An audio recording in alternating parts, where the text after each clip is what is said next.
Um, Let me just ask the tech guys in the back, can you give me a thumbs up if we've got the panelists online? All good, fantastic. So we've been talking most of the day about what's happening in North America, and particularly the United States. We know most of you haven't traveled overseas for the last 2 years, so we're bringing overseas into the room today. And we're doing that courtesy of 4 of our colleagues at the Institute who are scattered around the world to give you some insights on what's happening on their continents or in their regions on both policy developments and project developments. So from Brussels, our client engagement manager for Europe, Bruno, Gerrits, is joining us.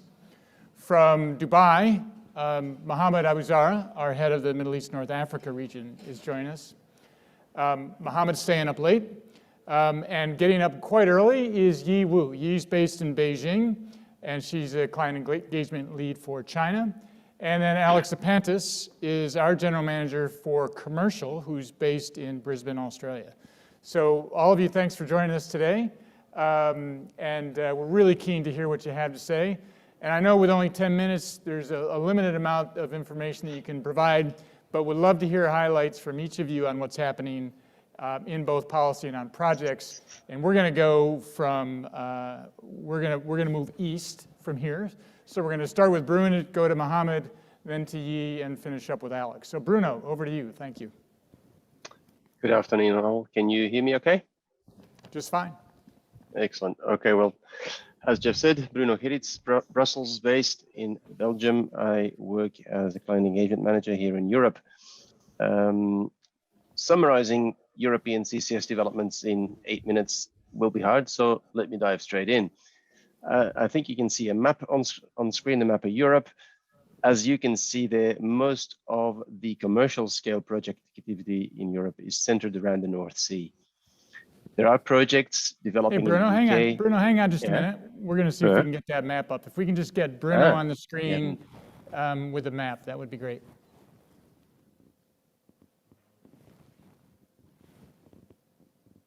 Well, I can continue. The initial bit is not necessarily, doesn't require a map as much. So most of the commercial scale-up project activity is centered around the North Sea. There are projects developing in the UK, France, Belgium, Netherlands, Denmark, Norway, Sweden, and Iceland. It's important to flag that enhanced oil recovery is virtually inexistent in Europe. All of these projects are feasible on the back of carbon taxes, trading systems, emission reduction targets, etc.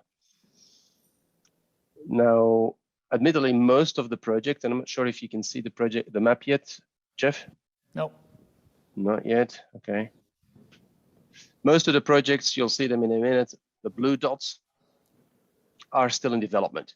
There's a long lead time, but some are in construction or operating, which is the red dots you'll soon see.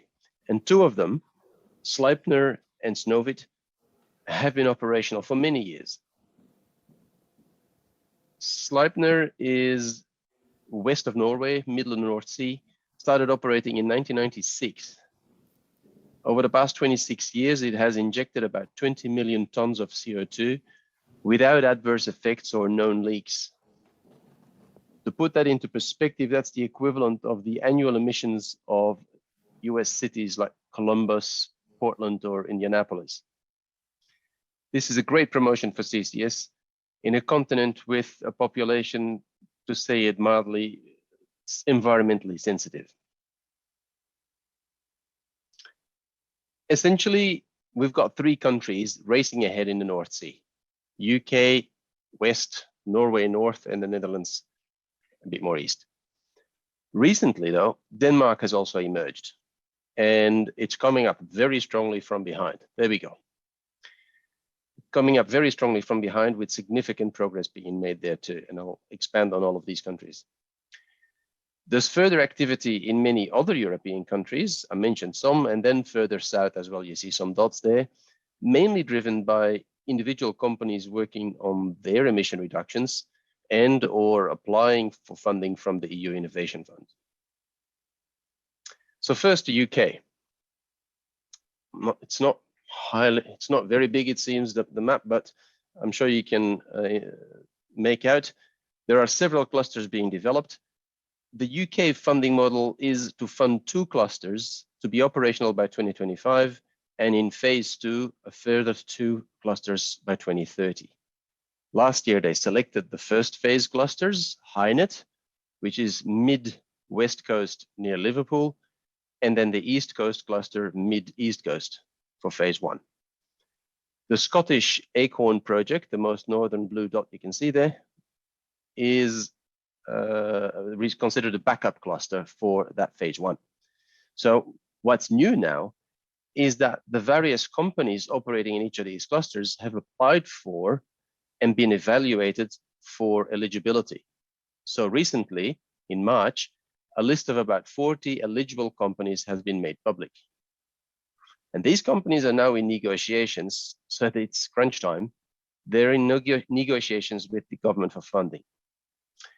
What's interesting, though not particularly recent, is that their funding will be evaluated per industry type. Essentially, there are 3 business models, 1 each for CCS on power, on hydrogen, and on industrial emissions. Simultaneously, on the storage side, the North Sea Transition Authority has this week opened an application round for companies to submit their applications for storage licenses in various zones in UK waters. So whilst the local oil and gas industry will have been well aware of this application round coming, it is another sign of progress, reassuring the capturing side of the UK CCS industry that there will be places where to store the CO2 once captured. Across the North Sea then, in the Netherlands, the local subsidy scheme funds there, the locally subsidy scheme there funds a range of low CO2 and renewable energy project types. The 2020 round led to the 4 Porthos projects in Rotterdam, which we can possibly just about make out. Those projects being awarded their funding. They effectively ran away with half of the available funding, about 2 billion euros for 2.3 million tons per annum carbon stored or promised to be stored. The 2021 round was also heavily CCS dominated, at least in the size of the funding applications. 11 CCS projects promising almost 5 million tons of carbon storage applied for 6 billion euro of funding. The only problem being that there was only 4 billion available. This Dutch subsidy scheme evaluates applications by subsidy intensity, and the CCS project applications averaged near 75 euros a ton, lower than the renewables, geothermal, low CO2 heat, and other applications. Because the funding is competitive, this would leave essentially nothing for the 4,000 other projects in solar, biogas, heat, the other types. So the Dutch government has not released yet who will be awarded, but because of this CCS weight or overweight, there is talk of rolling the CCS projects into the next round, into the 2020 round. So the 2021 applications rolled into the 22 round. That's not necessarily bad news though, because the 22 round has been brought forward to open late June in 2 weeks' time, and that will have a much larger budget of 13 billion euros.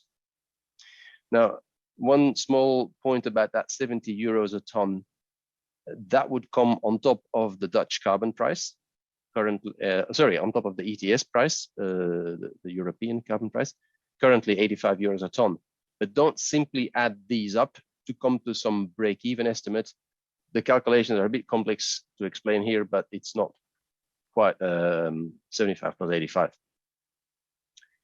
Now, traveling up a bit higher north to Denmark, more clusters are emerging to vie for more government funding. The leading capture cluster is probably Copenhagen C4, Copenhagen Carbon Capture Coalition. But there are 5 others in other cities in what's really a quite small country. What's happened here is that the government has recognized the business case of CCS for their country, which actually ticks a lot of boxes when it comes to making CCS happen. First, they've got sizable emissions clustered in ports, so easy to ship out. They've got major environmental ambition, for instance, with Copenhagen aiming to be the world's first carbon neutral capital.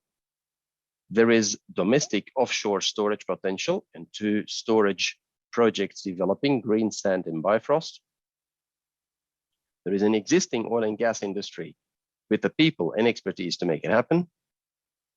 And even onshore storage potential exists. And unique for Western Europe, rather limited public opposition to onshore storage. But last but not least, important, the major emitters, Germany, Poland, and the Baltics, are immediate neighbors without either suitable geology or a straight-out prohibition to store CO2 domestically. Therefore, they're looking for storage destinations, and the first cab of the rank, or the first port of call, would be Copenhagen. So this all led to cross-party agreement and the government pursuing CCS very hard. There's a €2.5 billion tender out right now, and another one expected in 23, where essentially the government will be funding clusters to commit to CCS. Pipeline infrastructure is being investigated. Work is being done on a carbon tax for the ETS liable companies, and this tax will come on top of the ETS price. There will also be a carbon price for non-ETS companies, so non-emission trading system, EU ETS companies, and there will be but to compensate somewhat, there will be a reward of €100 a ton for negative emissions, which I think I heard being mentioned earlier. And that's important in a region which runs a lot of waste to energy. To round up, let me finish by flagging a few interesting developments. In the far northwest of the screen, you'll see a blue and a red dot in Iceland. The Carbfix project is dissolving CO2 in water and injecting this water in a basaltic underground. These injections can happen at less depth, a few hundred meters are enough, therefore cheaper. And the process results in fast mineralization of the CO2. Now, while basaltic layers are present globally, the process does require water, which is not necessarily plentiful everywhere. But they're testing this process with the use of seawater, which could resolve that problem too. Then nearby, the Orca project is a direct air capture project made possible thanks to the abundance of cheap geothermal energy. The captured CO2 is also stored by Carbfix. These are commercial in a sense that it's operating and it's paid for, but they're not large scale yet. At least not large scale in the sense of the projects such as Sleipner.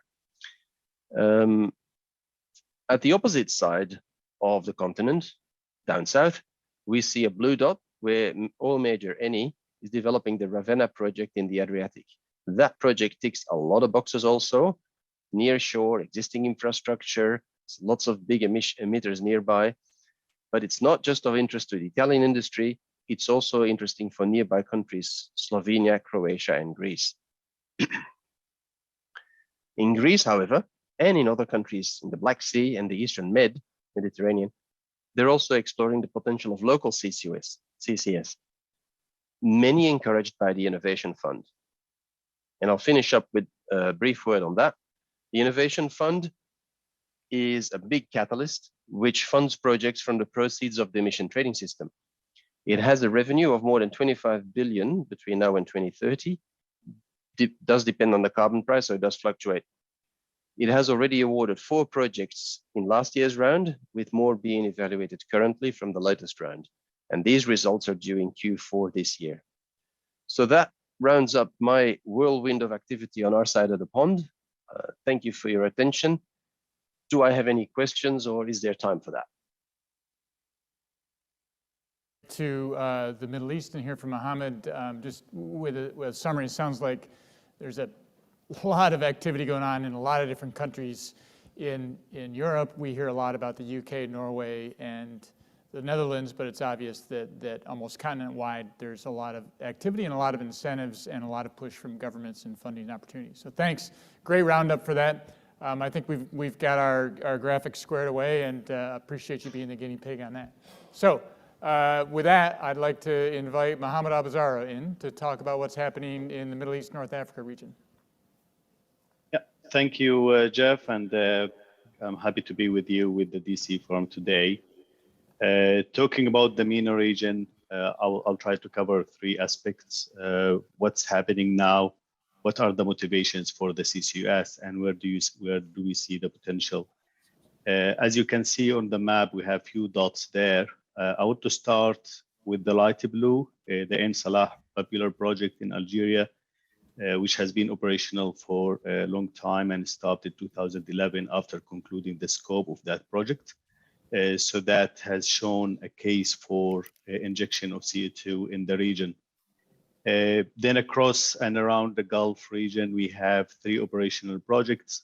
The first connected with steel industry in the world, and that's in Abu Dhabi with a capacity of 800,000 tons a year. Then we have a similar capacity in Saudi Arabia, a Othmaniya project, and a larger one in Qatar with 2.2 million ton. Total of these projects is equivalent to the 10% of the total global capacity of carbon capture currently. However, we see some development in some announcement and commitments coming up in second phase projects. The national oil companies in the UAE, Abu Dhabi National Oil Company and Saudi Aramco, they have been announcing their commitment for a second and larger phase of CCS project. A more recent one also in Qatar, where Total Energy announced a couple of days ago, they won the award for the expansion of the North Field, where the current project of CO2 capture is happening.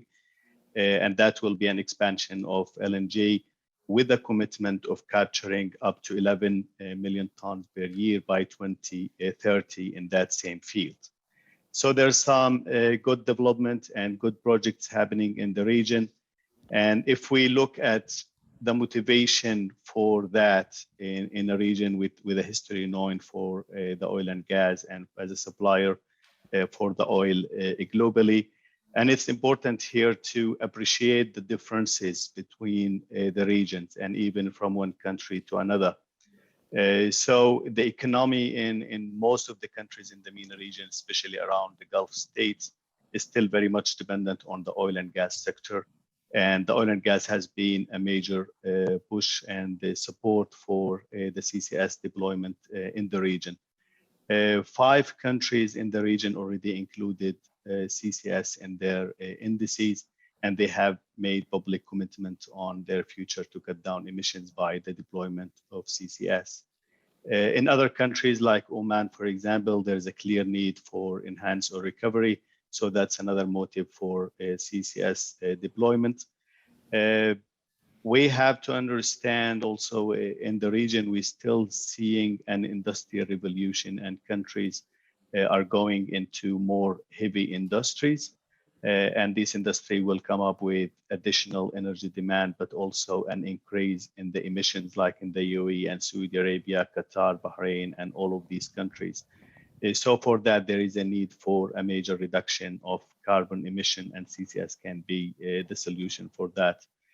The talk about hydrogen, regardless of the color, has been very popular and very serious in the region. Announcement of big projects of green hydrogen, Saudi Arabia, UAE, but also on blue hydrogen connected with CCS has been part of the picture. We need also to mention that the region will be hosting COP27 in Egypt this year, and next year COP28 in Abu Dhabi in the United Arab Emirates. And having 2 COP conferences in the region has been a great motivation for the companies and the countries to come forward with some serious plans and decarbonization strategies for the industry and the different sectors they have.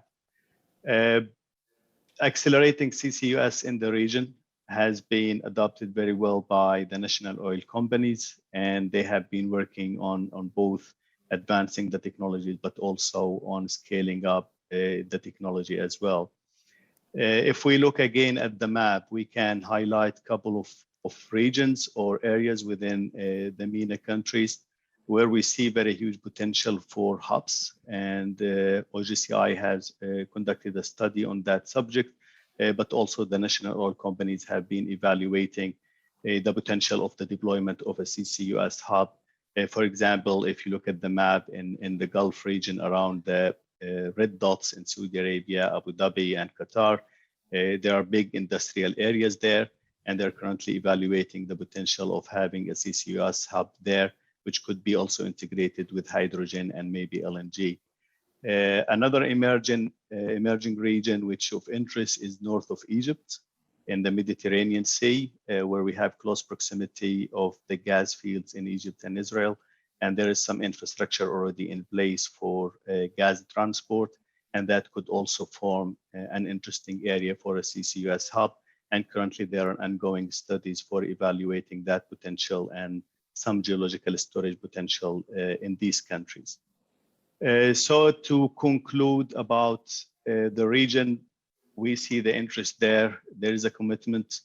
Maybe at the policy side, still there is some work needed on the regulation and on getting some incentives in place. However, with the overall announcement, for example, of the green initiatives in Saudi Arabia, green initiative in the Middle East, and the platforms for carbon trading, which were announced in Saudi Arabia and Abu Dhabi, will help in the deployment of some incentives and maybe some carbon trading system. And CCS would be expected to take part of that. So that's it from my side, Jeff. Happy to take questions or comments. Thank you, Mohammad. One follow-up question. You know, we heard all day in the U.S. That there's incentives here that are in place, particularly 45Q, that are kind of broad-based incentives that apply to businesses. In Europe, there's a combination of the emissions trading system incentive plus government subsidies. There's been several projects built in the Middle East, and you just said that policy needs a lot of work and the policy incentives, a lot is required. What has driven those projects that are already in operation to be developed? And then is there a specific model that the region or countries in the region will apply as they develop policy to bring on more projects? Yeah, I think that's what we say when we need to look at the regions in different ways. Now talking, in my opinion, about, for example, carbon tax or carbon credit at this stage is still very early in the region. The current projects were developed by the support of the government and the national oil companies. And that came as part of their commitment and the promise to reduce emissions and also to support the deployment of CCS, for example, for enhanced oil recovery or for increasing the natural gas or the need for natural gas. What are the motivations or mechanisms for the coming projects? I believe still the second phase will rely a lot on government support and national oil company support. At the same time, with the carbon trading coming on voluntary basis, that might also help. But still, there is no 100% clear mechanism on what's coming up next, but we would expect the same model to apply for the second phase of projects in the region. Great.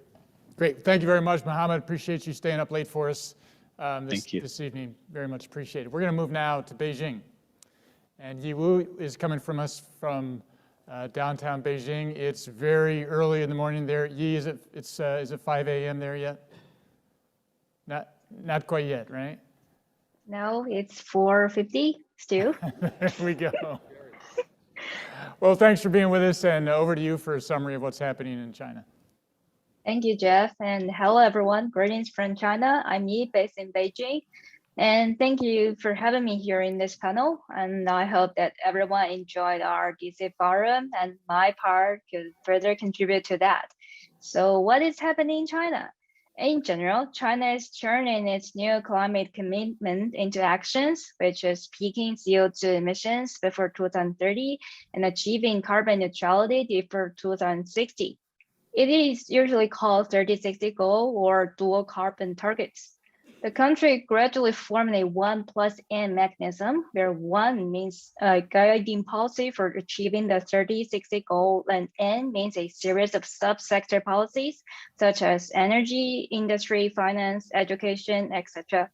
The 1 was released last year. The announcement of 30-60 goal was the milestone for China's climate policy making, and last year saw a very significant progress for CCS project development. So starting with the policies, the 3060 goal has driven government and the industry to reposition CCUS in their climate strategies.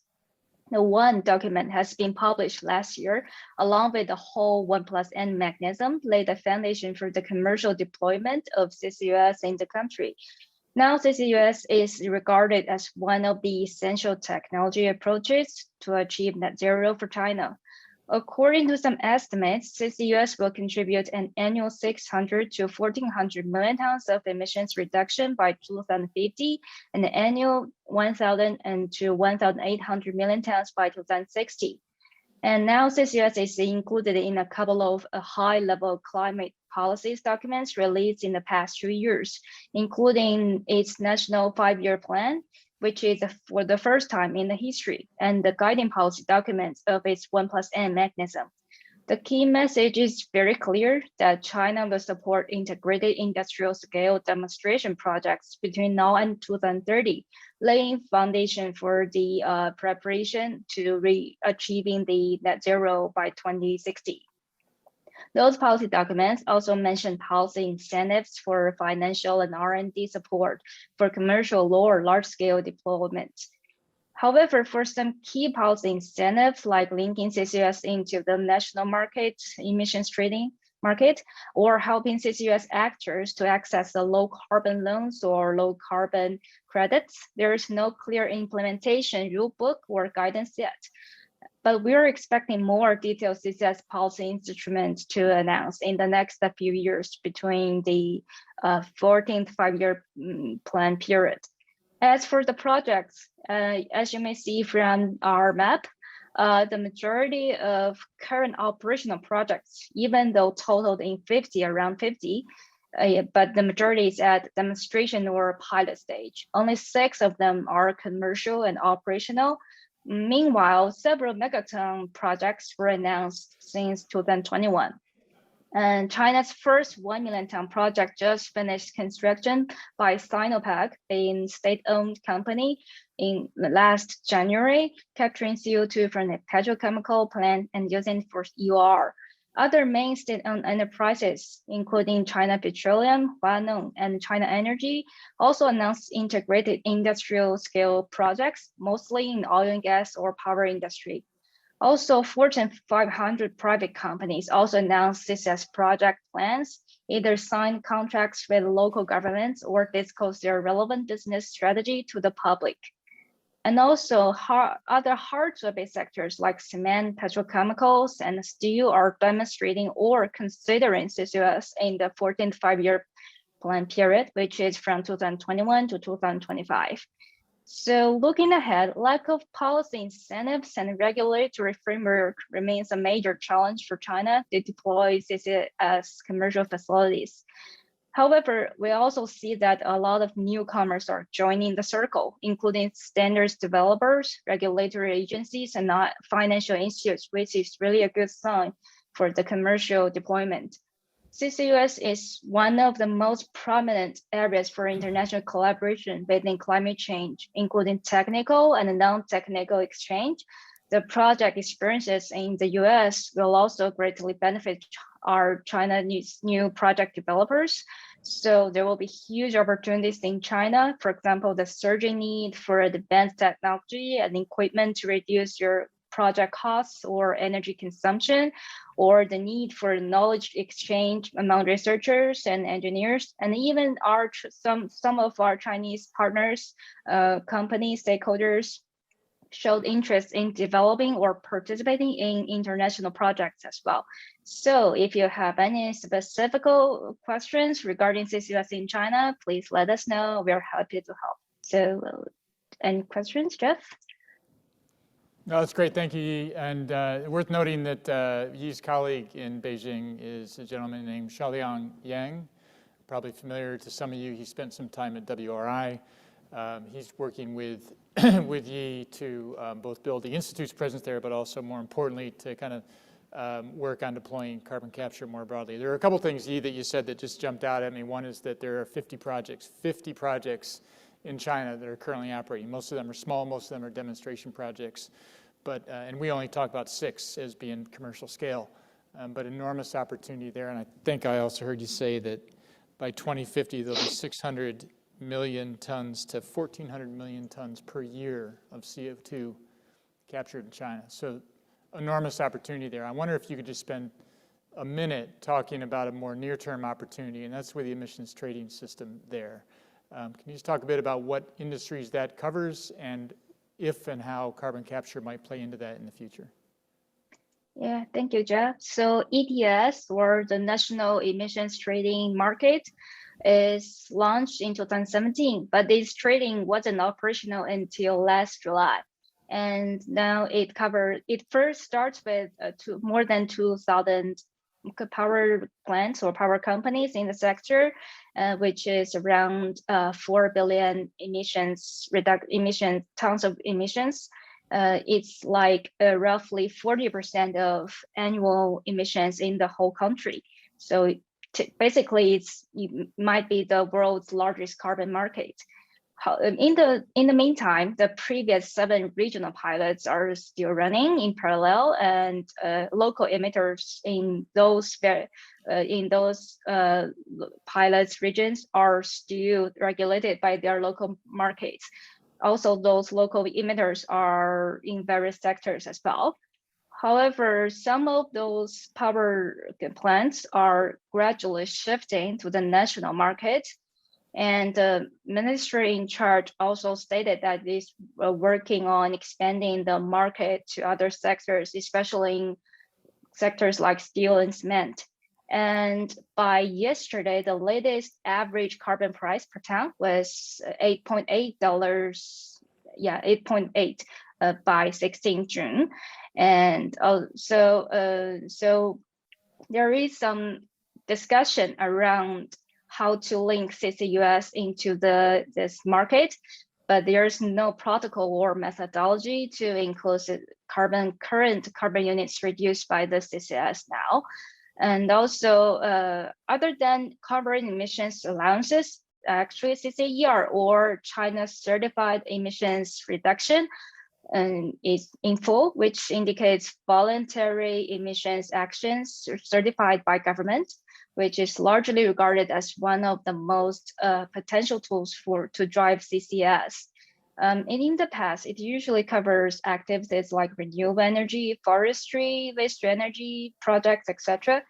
And the major government agency at that time issued 80 million tons of CCER before it was suspended in 2017. And now 32 million were consumed in the market. And it is expected that CCER could be reopened in the very near future. Therefore, the Institute actually is working closely with our policymakers and researchers here in China to conduct an in-depth research on the inclusion of CCS into the national ETS, especially after the market scope could be expanded and the CCER is reopened.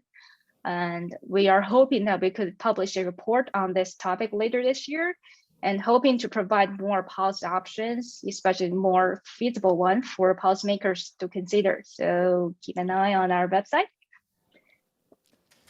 Great. Thank you very much, Yi, for that summary of what's happening in China. And I do know that both the Chinese government and companies there are very interested in international collaboration. So there's opportunities for folks around the world to engage in China. We're going to finish up our world tour with Zapantis. Alex is coming to us from Australia, and we've asked him to cover a pretty small geography, which includes Australia and the rest of Asia, as well as the Pacific region. So Alex, over to you.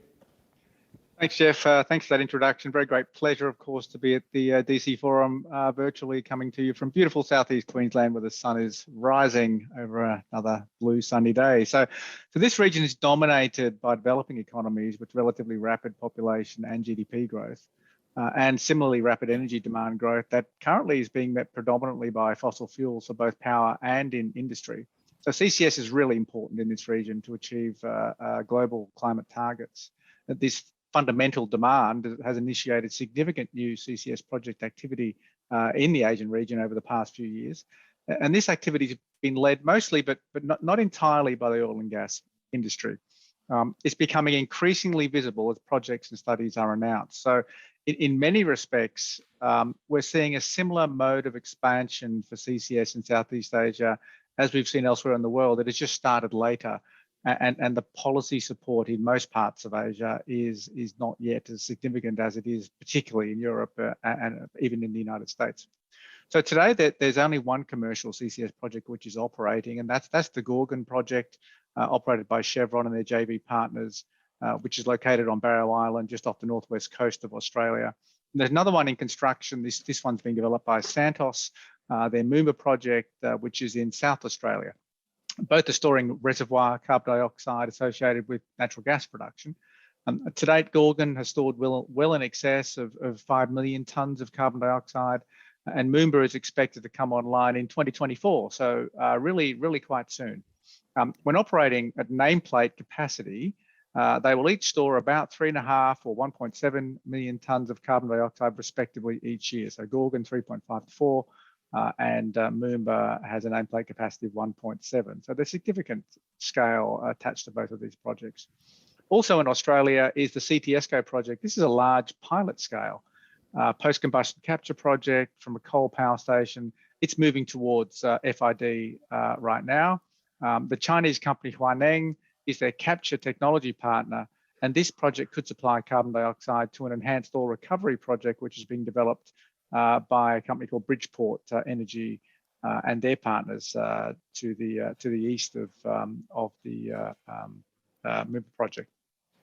Moving to New Zealand, Net Power is developing the Puakai project, utilising their alum cycle technology to produce electricity, hydrogen, ammonia, and urea, potentially all with CCS, of course, so near zero, very close to zero emissions.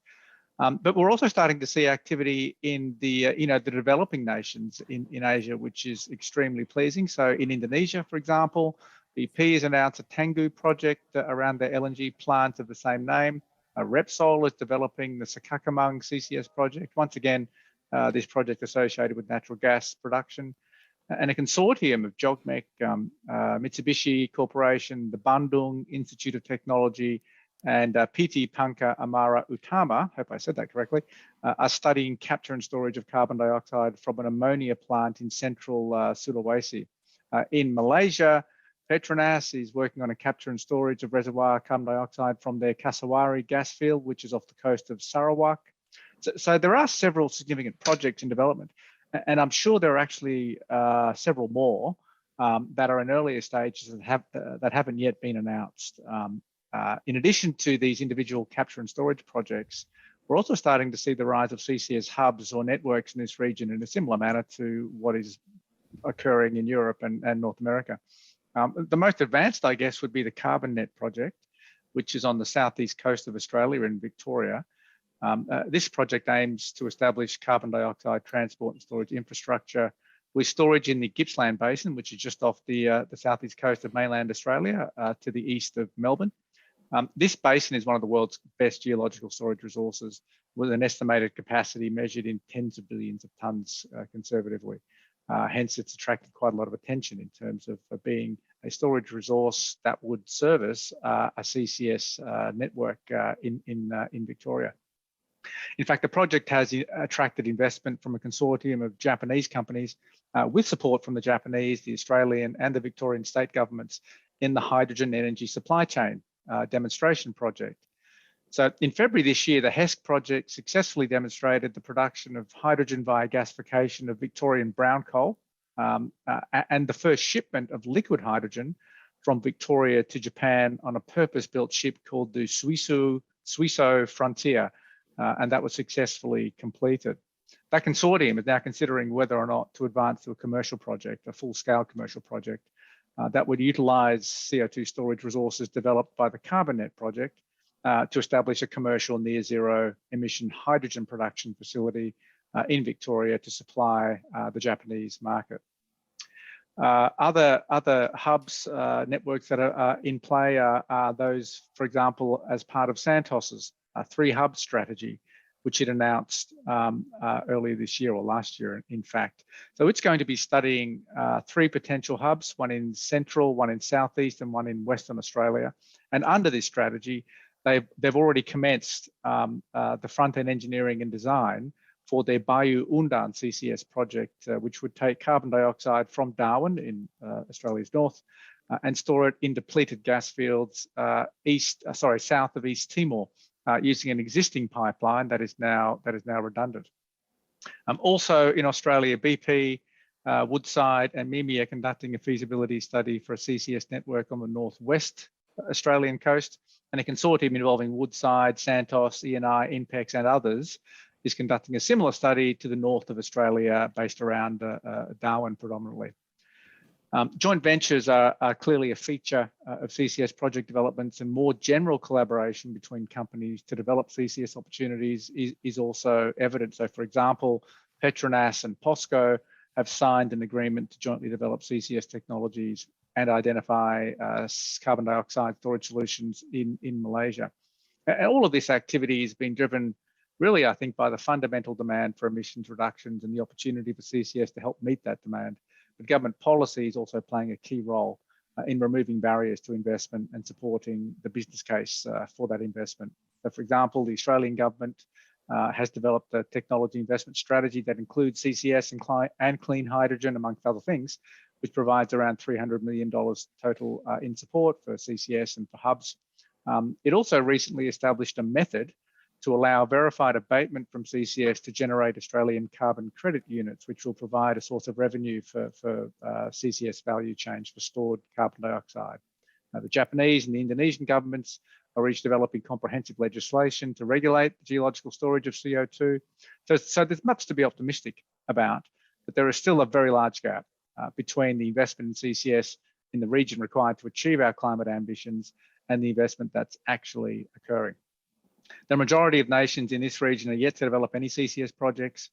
They lack the necessary legislation for carbon dioxide storage, and the drivers to support the business case, policy drivers to support the business case are absent or insufficient, and knowledge of geological storage resources also has not been developed sufficiently in most parts of this region. So these are probably the three primary barriers to CCS investment in the Asia Pacific region. But they are starting to be addressed to some extent by some countries. Of course, more needs to be done to accelerate progress. Still, I'm enormously optimistic about CCS in this region. We are only now starting to see CCS gather a bit of momentum. And when I consider the fundamentals of the CCS market, if I can call it that, I believe that we're going to see many more projects break the surface in the next few years, and the development of CCS networks that will catalyze investment in CCS that would otherwise have no chance of being economic. So I'll leave it there. Thank you, Jeff. Happy to take questions. That was a great roundup of what's happening in your region, Alex. Thank you so much. And thanks to all of you who joined us again.